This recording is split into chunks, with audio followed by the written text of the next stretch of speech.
CigarClub.com, the first ever intelligent cigar subscription.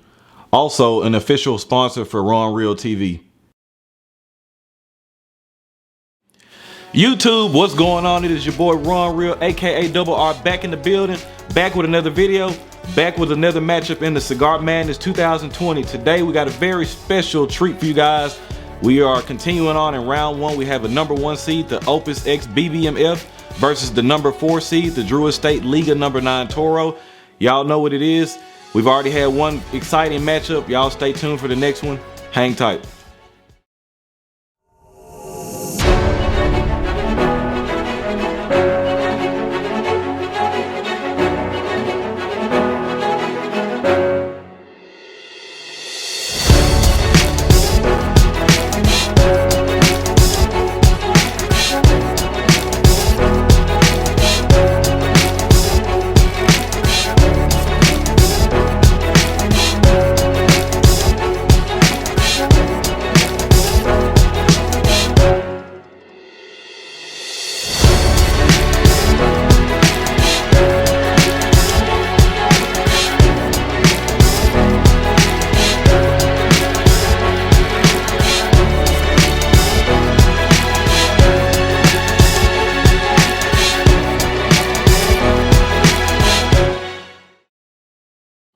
All right, you guys, thanks for tuning in. This is the second matchup of the first round of the Cigar Madness 2020.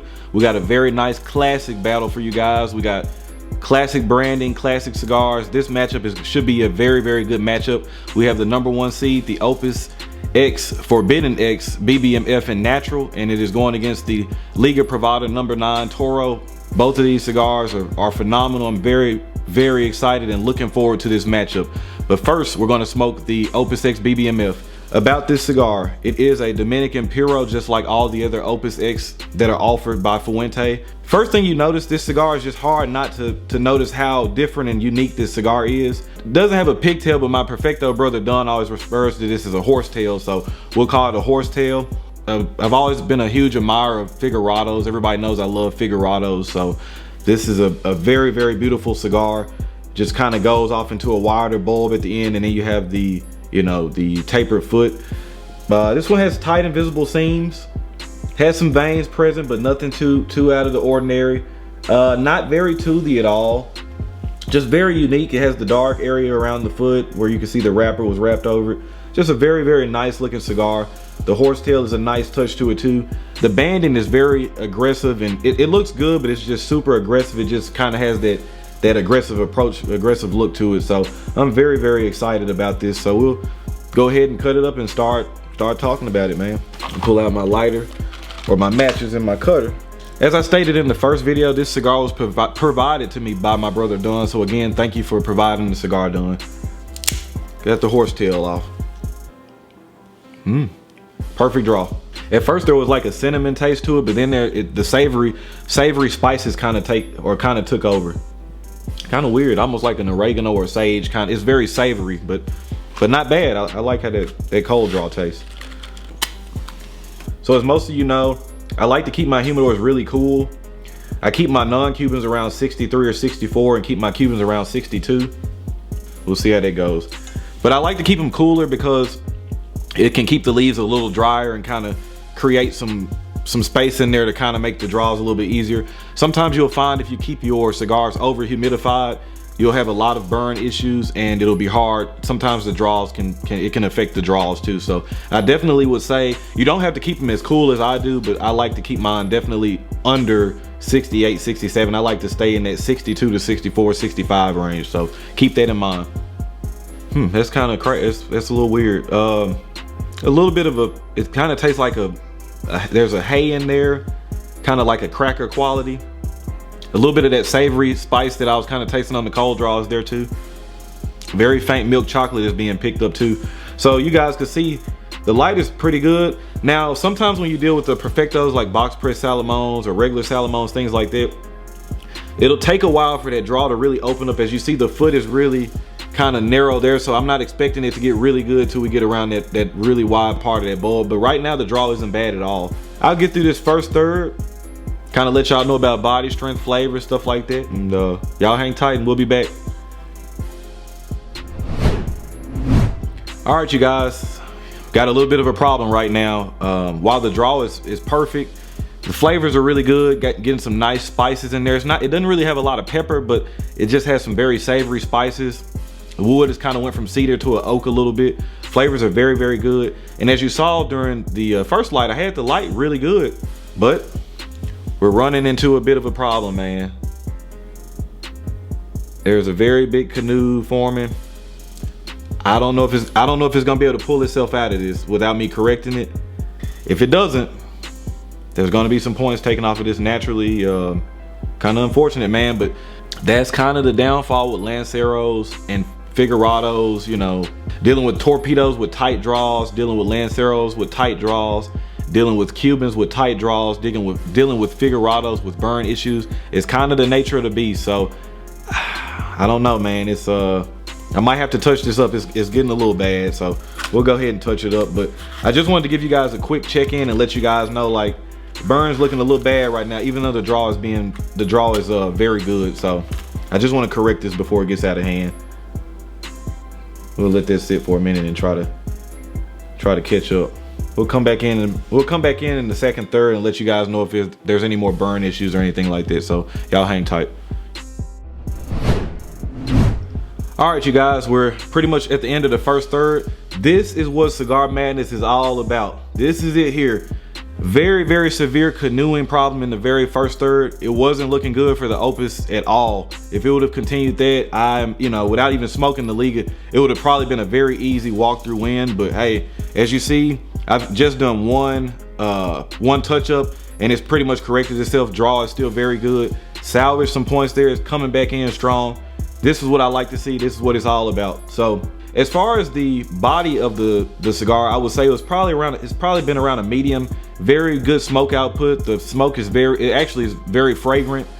Flavors have been pretty good too. Pretty much the first third was pretty much controlled by the savory spices, but it wasn't spicy like a cayenne pepper or like a chili pepper or anything like that. It just has that savory spice quality to it, like I was saying, like an oregano or like sage, something like that. That's kind of gone away now, and it's kind of morphed into like a peanut kind of almond, kind of the nuttiness quality to it. And then there's been still that soft milk, very, very light milk chocolate in the background. And then the wood has kind of been changing around, like it's went from oak at first, and then they'll have some flashes of cedar, especially through that retro hill.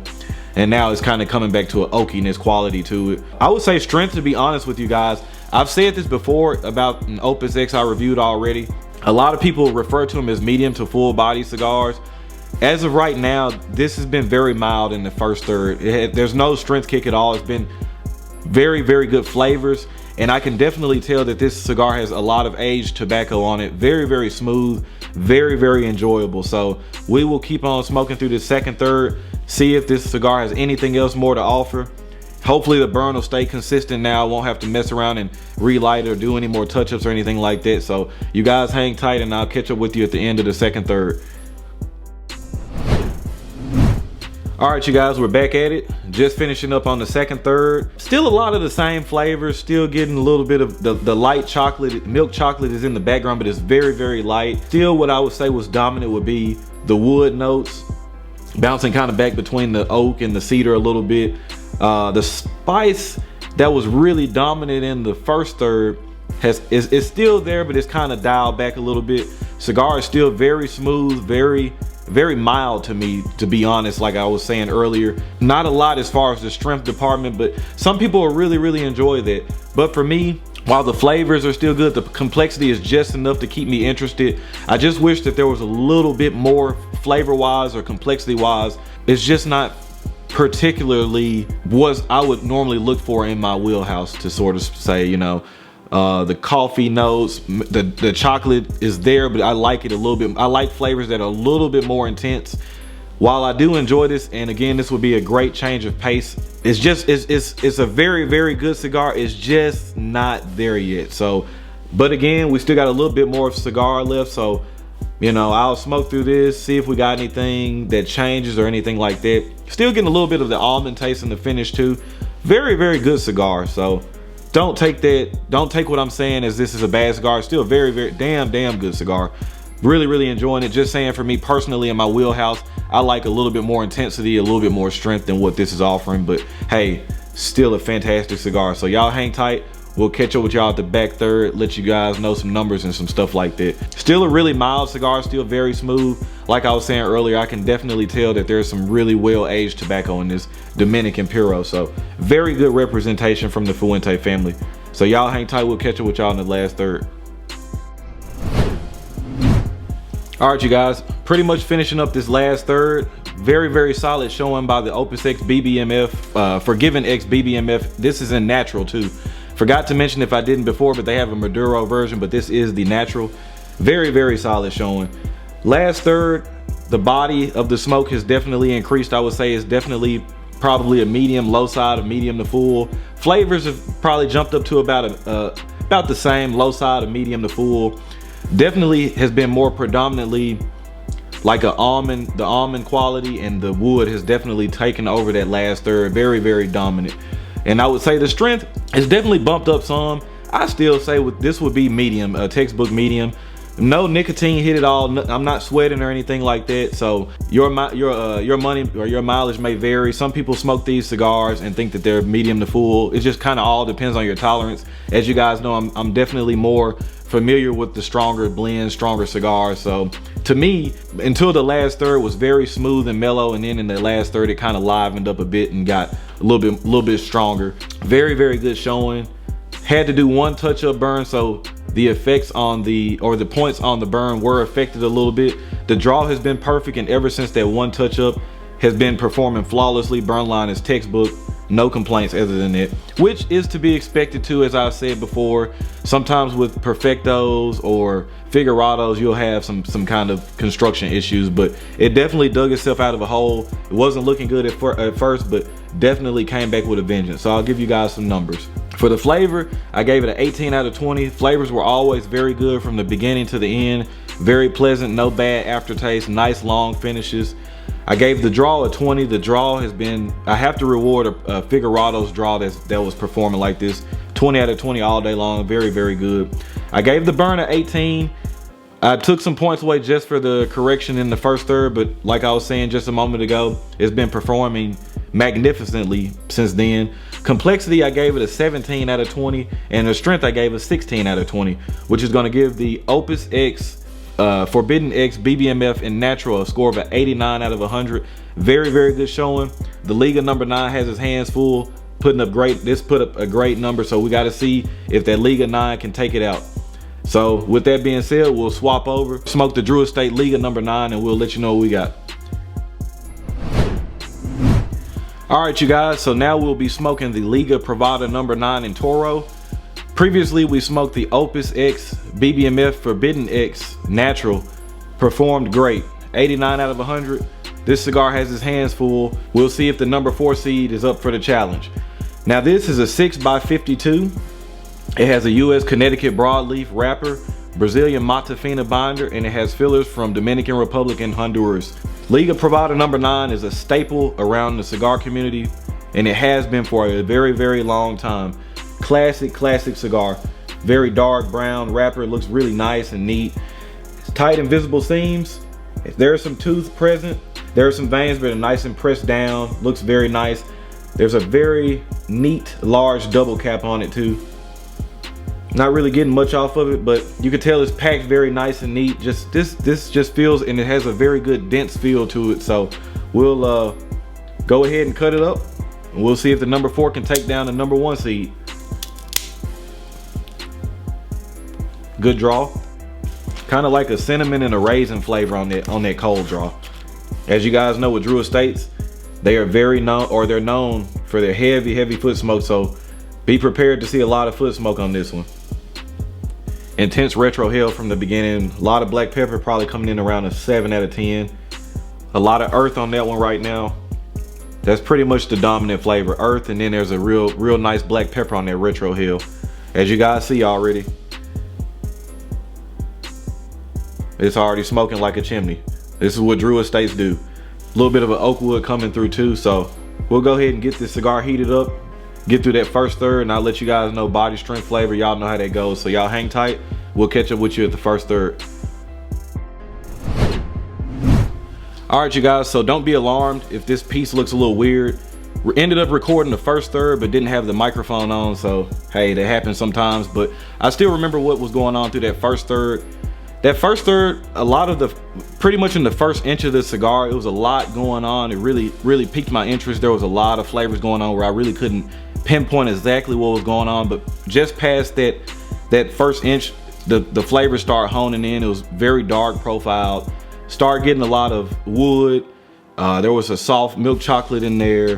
The body and the strength of it in the second third obviously ramped up more, but in the first third, I would say everything was, the strength of it was probably around a medium. The body of the smoke pretty much has been medium to full the whole way. Very dense, creamy, chewy smoke. I would say the flavors were still very easy to pinpoint out. Performance was very good. Never had to do any touch-ups or any draw issues or anything like that. And as I was looking at the wrapper smoking through that first third, I was just looking at the tooth of it, and I know a lot of veteran smokers, you know, myself included, as far as being a kind of a, not a connoisseur, but an aficionado, just being passionate about it, just realizing that when you see a cigar with tooth, a lot of people get excited because they equate tooth with flavor.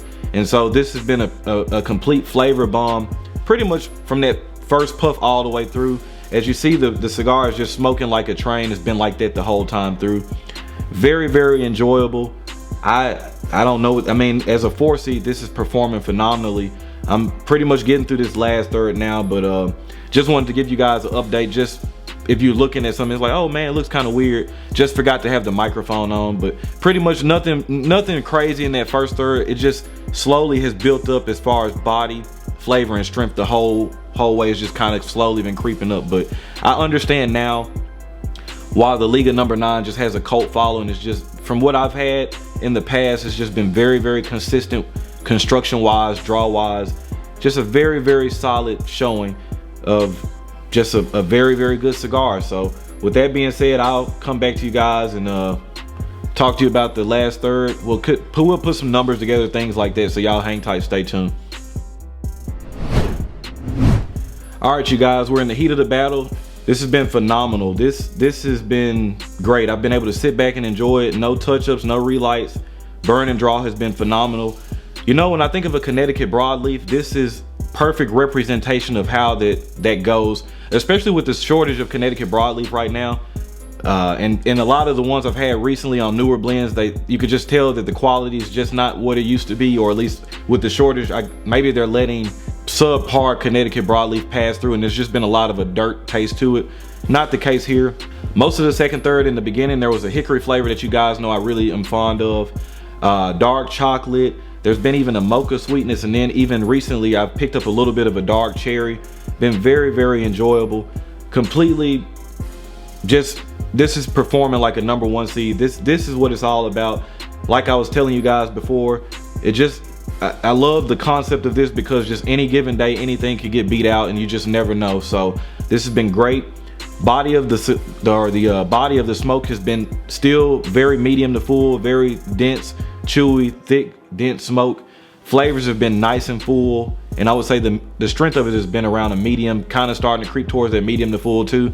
Still nothing to worry about as far as a nicotine hit. This probably wouldn't be a cigar that I would probably hand to a beginner or somebody that hasn't had a lot of experience with darker profiles, stronger cigars. But to my veterans out there, or people that are trying to, you know, jump into cigars that are a little bit more complex, a little bit more flavor, you cannot go wrong with the No. 9. I love the T52 too, but I would probably say overall, even though I'm more of a T52 fan, the No. 9, it's a reason why there's a cult following behind it. It's just a fantastic blend. This has been incredible so far. So we're gonna finish up this back of the second third, get all the way into the last third. I'll run by some numbers, see if anything else is changing, so y'all hang tight and stay tuned. All right, you guys, probably gonna end up nubbing this thing out. Smoke is still staying cool, flavors are still nice. A lot of chocolate and wood has dominated this last third, but this has been a great showing by Drew Estate Liga No. 9, man. This is where it's at. This is the money here. So definitely, oh, also too, strength kick. Not overbearing, but it's definitely there. So I would say this cigar is gonna end up medium to full on everything, body, strength, and flavor. Been completely enjoyable. I've enjoyed this the whole time from the first light all the way through. So with that being said, we'll give you guys some numbers. Again, this one has a Connecticut broadleaf wrapper. It has a Brazilian Matafina binder, and it has filler from Dominican Republic and Honduras. Very, very good cigar. So with that, we'll give you guys the number breakdown. For flavor, I gave it an 18 out of 20. I gave the draw a 20 out of 20, the burn a 20 out of 20. Both have been phenomenal from start to finish. Complexity is 17 out of 20, and the strength is 17 out of 20. That's gonna give this score an overall of a 92 out of 100. Barely squeaked out that Opus X BBMF. Close battle, very, very close, but I think the strength hit kind of helped boost the flavors, and the complexity of this thing has been very, very good. Dark, nice, full, rich flavors. I'm a huge fan of that. So this was a great matchup. You guys know what that means. The first #1 seed has been taken down. Good fight by the Opus X BBMF, but today just wasn't enough to edge out that Drew Estate Liga #9. So with that being said, thank you guys for tuning in to this tournament matchup. We'll catch y'all on the next one.